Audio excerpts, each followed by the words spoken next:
Xo'p, tiriklar. Bilasizlar, video olamiz, syomka qilamiz.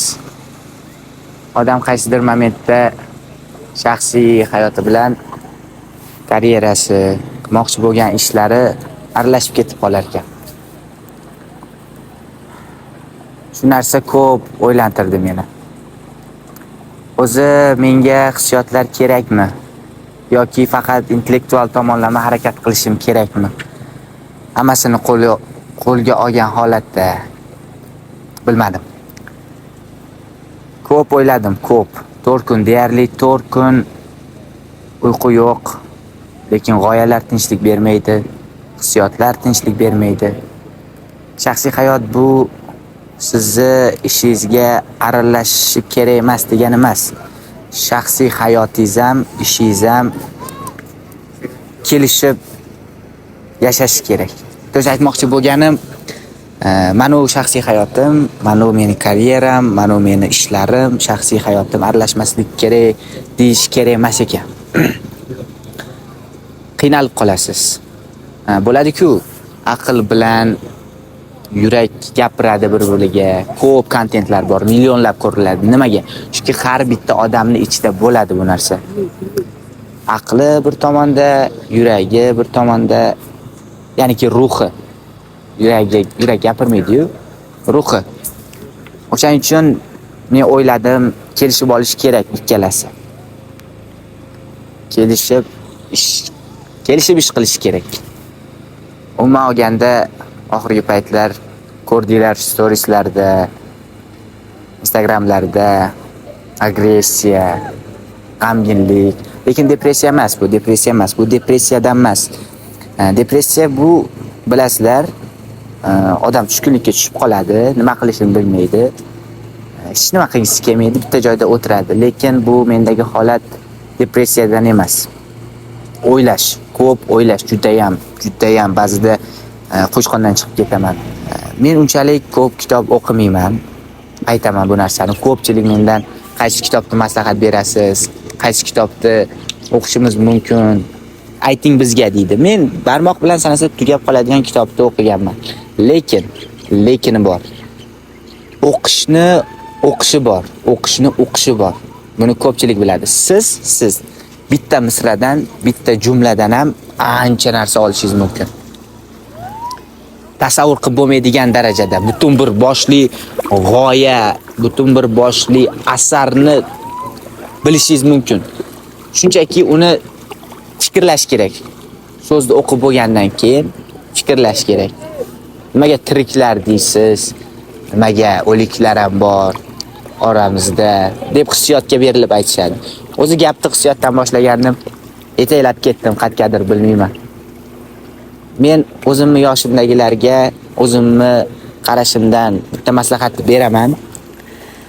Agar sizda hissiyotlar bo'lsa, og'riqni his qilsangiz, yig'lasangiz, kulsangiz, o'zingiz qolganda siz tiriksiz. Siz qaysidir adolatsizlikni ko'ryapsizmi? Siz ichingiz og'riyaptimi? Nimadir qilishim kerak deyapsizmi? Siz fikrlayapsizmi? Siz tiriksiz. Menga nima? Farqi yo'q menga. Menga tegmasa bo'ldi. Ya'niki aytadi-ku, och qornim, tinch qulog'im deb. Xuddi shunaqa bo'lmasangiz, siz tiriksiz, tabriklayman. Bu meni fikrim, hammasi bu qanaqadir muhokama qilish shart emas. Shunchaki eshitishlarni xohlardim. Va o'zimda bo'layotgan narsalarni aytayotgan bo'lsam, bilasizlar, video olamiz, o'qishni mana bitirdim. 4 yil umrim o'tib ketdi o'qishda. Men 1-kursdan kelishim bilanoq bunaqa bo'lmaganman. To'g'risi. 2-kursda ham bunaqa bo'lmaganman.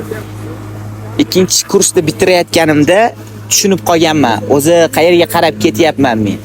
Yo'q, ya'ni qanaqadir turtki bo'lmagan, qanaqadir katta talchoq bo'lmagan-u, shunchaki o'ylaganman. O'zi nima qilyapman o'zi? Nimaga kelgandim bu yerga deb o'ylaganman. Keyin yaxshi kontentlar, foydali kontentlar yaxshi kitoblarni o'qib, menimcha shu darajaga keldim. Men 3 marta o'qigan kitobim bor. U badiiy adabiyot emas, lekin Aleksandr Mittani kinoda rejissura va dramaturgiya degan kitob bor. O'shani o'qiganman. O'zimga har doim savol beraman. Senga o'zi qaysi biri muhim? O'zi nimaga olyapsan? O'zi nimaga Instagram yurityapsan deb. Men shunchaki yashayman, tushunyapsizlarmi? Men shunchaki bu menman. Men shunaqa yashagim keladi. Lekin shu 5 kunning ichida tushunib qoldim. Siz kim uchundir o'zgarishingiz kerak ekan. Men mana shu menman, xohlasang shuman, xohlamasang katta ko'cha yo'q. Agar u odam sizga kerak bo'lsa, siz u uchun o'zgarishingiz kerak. Qaysi ma'noda? Siz o'zingizni qanaqaligingizni siz o'zingizdan boshqa hech kim bilmaydi. Siz qalbingizni tub-tubigacha bilasiz-ku. Nimani o'ylayapsiz, nima qilmoqchisiz, qanaqa yaxshilik bor ichingizda, qanaqa g'arazlik bor, hammasini o'zingiz bilasiz. O'zingizdan boshqa hech kim bilmaydi. Shuni bildimki, men oxirgi paytlar ko'p g'azablandim. Alamzada bo'ldim, jazavada bo'ldim. Va shuni qatorida yaqin odamimni xafa qilib qo'ydim. To'g'risi, ko'taradi deb yukni tashavermaslik kerak yaqin odamingizga. Uni ham eshitish kerak. Nima haqida gapirayotganimni juda yaxshi bilyapsizlar. Uni ham eshitish kerak. Unga ham quloq solish kerak. U faqat sizni agressiyadaligingizda, sizni g'azabdaligingizda, sizni ishlaringiz yurishmayotganida yonida bo'lishini xohlaysiz. To'g'ri, har bitta erkak shu narsani xohlaydi. Lekini bor. Lekini siz o'sha momentda unga qanaqa tushuntira olishingiz. Xullas, bunaqa jarayon bo'ldi. O'qish, spektakl, ssenariy, video, pul, hammasi tiqilib keldida, muncha narsadan o'sha odamga to'kib sochdim. Qay darajada to'g'ri ish qildim yoki yo'q, buni hozir anglayapman. Noto'g'ri qilganimni. Aytmoqchi bo'lganim, sizga kerakli odamga, nafaqat sizga kerakli odamga, hamma odamga iloji boricha muloyimroq bo'ling. Shu odam o'zi bilan suhbatlashib turish kerak. O'zini eshitish kerak. Ko'p eshitdim, ko'p ishonasizlarmi? Men hattoki tushimda bo'lib, mana syomka, ssenariy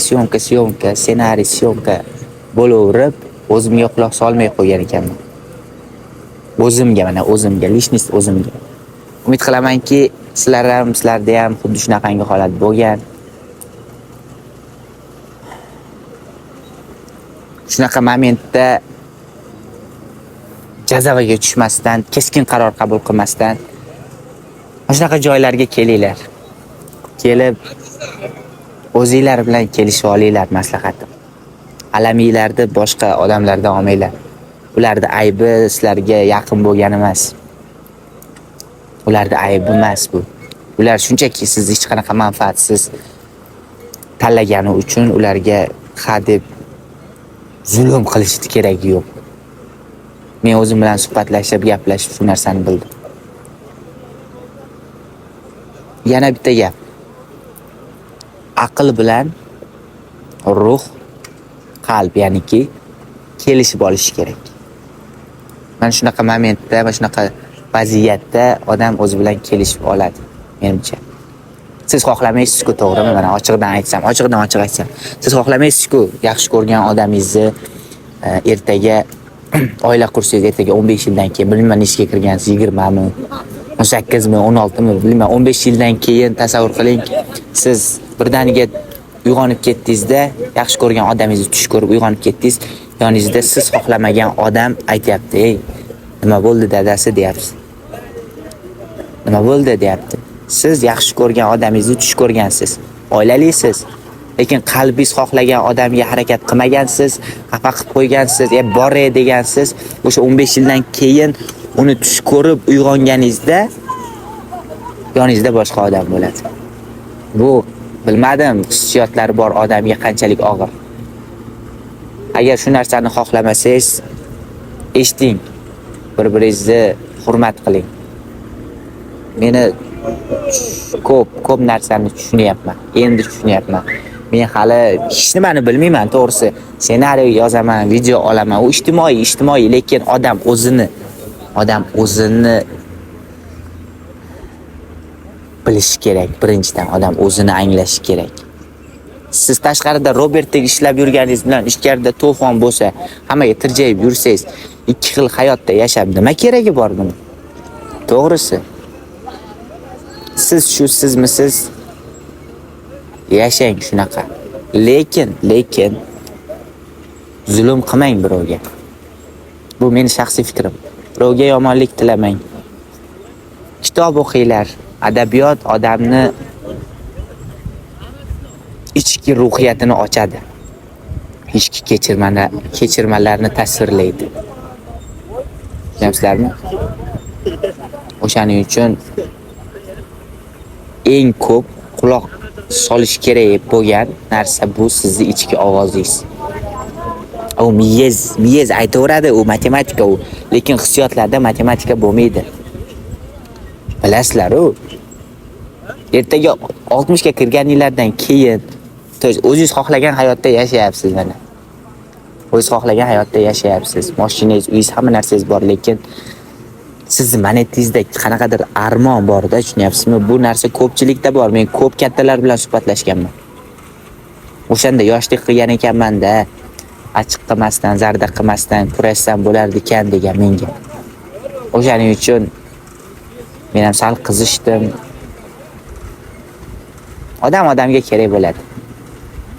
Shunchaki odam bir-birini tushunishga harakat qilish kerak. Faqat o'zinikini ma'qullavermaslik kerak. Ma'qullavermaslik kerak menga o'xshab.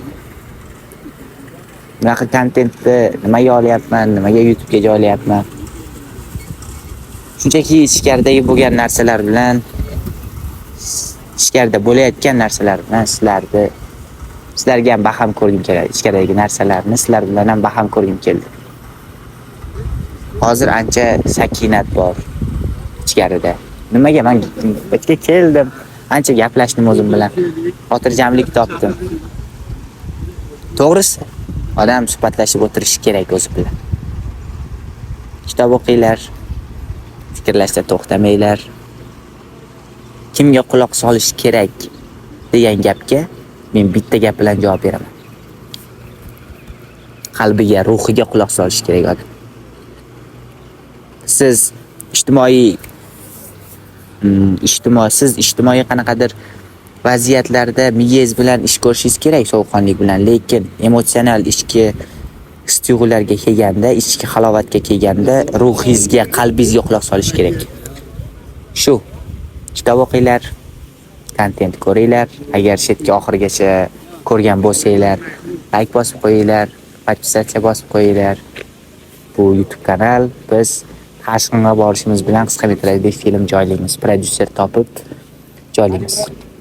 Like bosing, podpiska bosib qo'ying, qo'ng'iroqchani bosib qo'ying. Agar izohlarda fikringizni yozib qoldirsanglar, yana shunaqangi bir suhbatlashamiz. Bilmadim. Ichki kechirmalar deb nomlaymizmi bu vlogni, bu nimani, videoni. Xullas shunaqa izohlar qoldiring. Qiziq. Fikrlar ozgina tarqalib ketgan bo'lsa, uzr so'rayman. Xafa bo'lish yo'q. Kelgunigacha boricha gapirishga harakat qildim. Sizlarga rahmat. Fikrlashda to'xtamanglar. O'zingizlarni, qalbingizlarni, ruhingizlarni o'zingiz yaxshi ko'rgan odamlarni ehtiyot qilinglar. Rahmat.